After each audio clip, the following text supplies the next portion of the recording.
Alhamdulillahilladzi khalaqal insana fi ahsani taqwim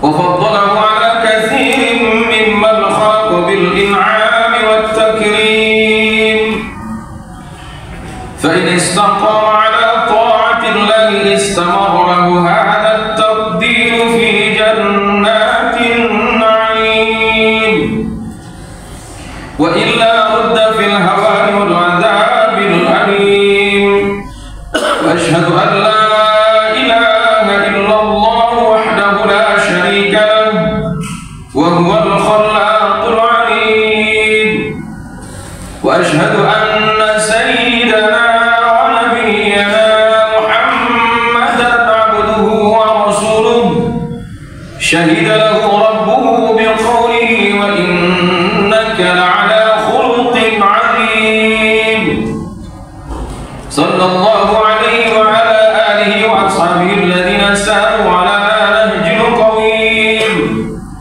was-siratil mustaqim wa sallama tasliman katsira amma ba'du fa ya ibadallah usikum wa nafsi bi taqwallah wa ta'atihi fi kulli waqtin la'allakum tuflihun wa la'allakum turhamun. Qala Allah ta'ala fi kitabihil karim a'udzu billahi minasy syaithanir rajim bismillahirrahmanirrahim ya ayyuhalladzina amanu taqullaha wal tanzur nafsum ma qaddamat lighad wattaqullaha innallaha khabirun bima ta'malun wa la takunu kalladzina nasullaha fa ansahum anfusahum ulaika humul fasiqun la yastawi ashabun nari wa ashabul jannati humul faizun. Sadaqallahu wa sadaqa rasul. Masyiral hadirin sidang salat Jumat rahimahumullah wa iyyakum. Puja dan puji mari kita sama-sama panjatkan dan kita hanya tujukan kepada Allah Subhanahu wa taala. Tak ada satupun pujaan dan pujian tertujukan kepada manusia manapun di posisi manapun. Karena sesungguhnya pada saat kita memuja dan memuji mengagungkan manusia, sebenarnya kita sedang dihinakan oleh Allah Subhanahu wa taala. Namun pada saat kita memuja dan memuji Allah, sesungguhnya pujaan itu sama sekali tidak ada menambah kehebatan dan kemuliaan Allah, melainkan ketika kita memuja dan mengagungkan Allah, kitalah yang akan diangkat derajatnya oleh Allah Subhanahu wa taala. Oleh karenanya konsentrasikan saja, fokuskan saja pujaan dan pujian ini hanya kepada Allah Subhanahu wa taala agar senantiasa kita menjadi manusia yang agung, manusia yang mulia di hadapan Allah Subhanahu wa taala. Salawat wa salami semoga selalu tercurah ke hadirat Nabi besar Muhammad sallallahu alaihi wa alihi wasallam.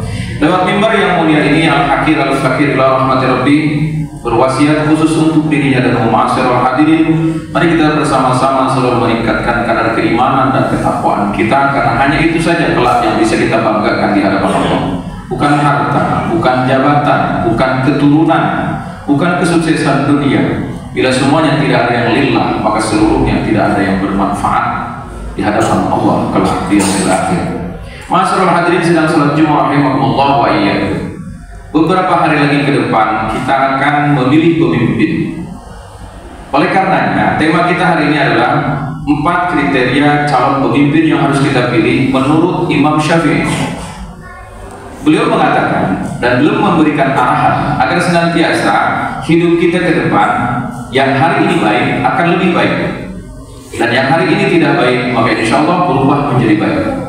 Imam Syafi'i menawarkan, dan ini saya ingatkan kepada kita, karena saya sebagai orang yang memiliki sedikit ilmu wajib menyampaikan kepada siapapun, terserah setelah disampaikan Anda mengikuti ataupun justru Anda akan menolaknya, karena semua perbuatan kembali kepada si pelakunya.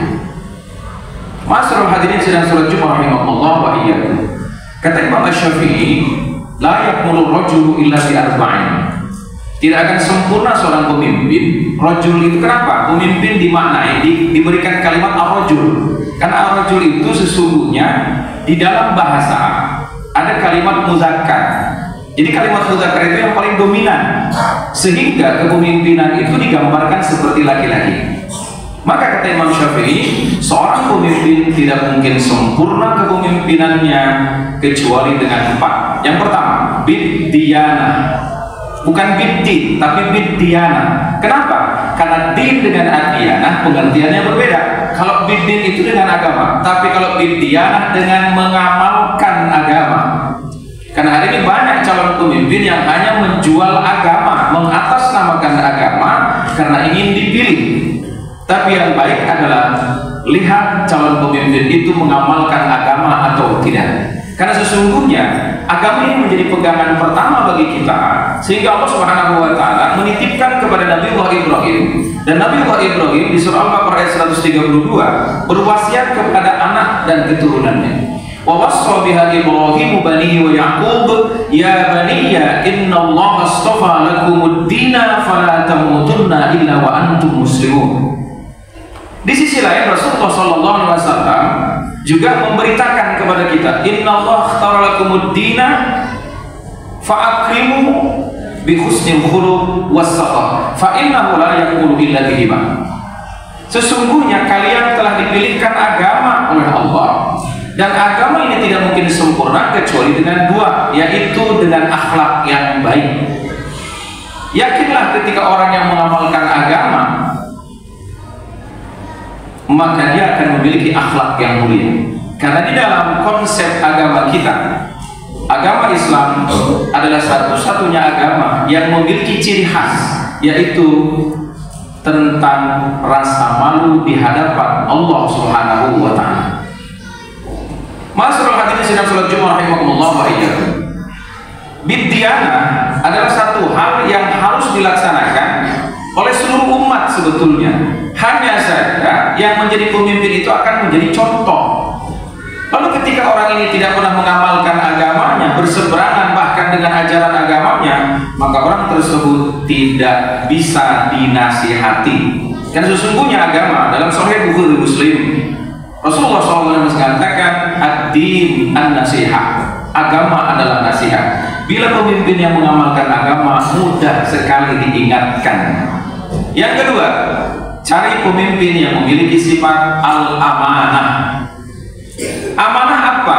Amanah itu adalah kepercayaan yang antara ucapan dengan perbuatan sama.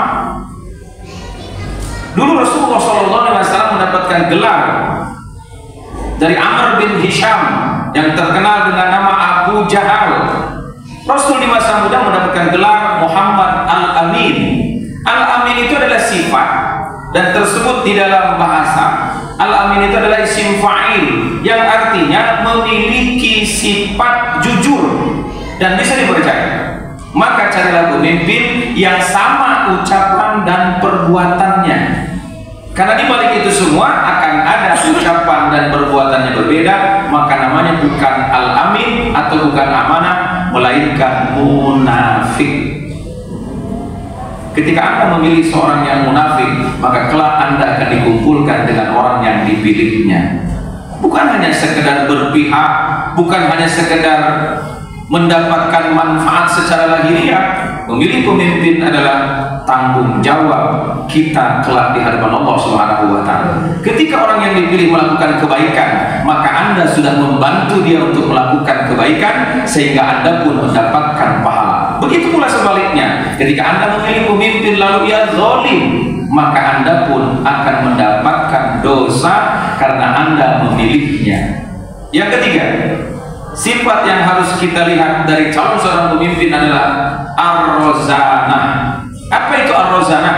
Jika diartikan secara ilmu bahasa, rozan itu adalah orangnya tenang dan tegas, juga teguh dengan pendiriannya.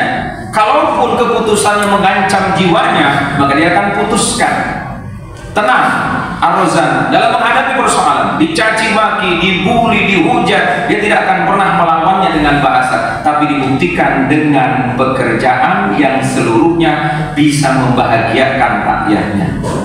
4. Pemimpin yang harus kita pilih adalah yang memiliki sifat asyianah. Apa itu asyianah? Asyianah adalah melindungi seluruh masyarakatnya. Kontestasi yang akan dilakukan, yang hari ini kita tahu semua, masing-masing mereka memiliki kelebihan. Akan tetapi mestinya seorang pemimpin itu bisa melindungi pada saat dia menjadi pemimpin.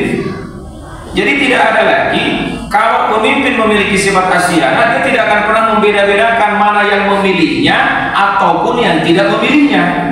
Karena kalau dia sudah menjadi seorang pemimpin, maka seluruh rakyatnya mesti dilindungi dan tidak boleh dipecah belah. Kecuali pemimpin itu mengikuti sifat Fir'aun yang Allah nobatkan, yang Allah catatkan di dalam surah 28 ayat keempat. Fir'aun itu adalah seorang penguasa yang selalu memecah belah umatnya. Inna fir'auna 'ala fil ardi wa ja'ala ahlaha syi'a yastad'ifu ta'ifatan minhum yudabbihu abna'ahum wa yastahyi nisa'ahum innahu kana minal mufsidin. Jika Anda memilih orang yang selalu memecah belah umatnya, yang pro saja yang dibela, yang memilihnya saja yang diberikan jabatan, yang memilihnya saja yang selalu mendapatkan kebahagiaan, sementara yang tak memilihnya padahal statusnya masih rakyatnya, padahal statusnya dia adalah orang-orang yang harus dilindunginya. Sehingga dalam mencari pemimpin, cerdaslah, maka pilih pemimpin yang memiliki sifat ar-rozana, tidak membeda-bedakan rakyatnya maupun beragama Islam ataupun masyarakatnya yang berbeda agama sekalipun. Masyarul hadirin sedang salat Jumat rahimahullah wa iyyakum. Saya tidak ingin dan tidak mungkin menunjukkan satu pasangan. Akan tetapi setidaknya hari ini saya sudah sampaikan, terserah Anda dan seluruh amal perbuatan tak ada satupun yang kembali kepada orang lain. Falyatazawwadil 'abdu min nafsihi li nafsihi, kata Rasulullah dalam sebuah hadis yang cukup panjang. Rasul mengingatkan kepada kita, hati-hati karena Anda mencari bekal itu dengan diri Anda dan untuk Anda. Ketika Anda mencaci maki orang lain, hakikatnya Anda bukan mencaci maki orang lain. Ketika Anda memfitnah orang, ketika Anda pun berbuat baik kepada orang, ketika Anda menghormati dan menghargai orang lain, sebenarnya Anda bukan menghargai orang lain. Sebetulnya hakikatnya adalah bin nafsihi li nafsihi. Ketika kita menghormati orang lain, hakikatnya kita menghormati diri sendiri. Namun begitu pula dalam saat-saat tertentu melakukan keburukan kepada orang lain, memfitnah orang lain, sesungguhnya kita sedang menabung dan seluruh amal perbuatan tak mungkin salah dibalaskan oleh Allah Subhanahu wa taala. Barakallahu li wa lakum fil Qur'anil Karim wa nafa'ani wa iyyakum bima fihi minal ayati wa dzikril hakim wa taqabbala minni wa minkum tilawatahu innahu huwas samiul alim.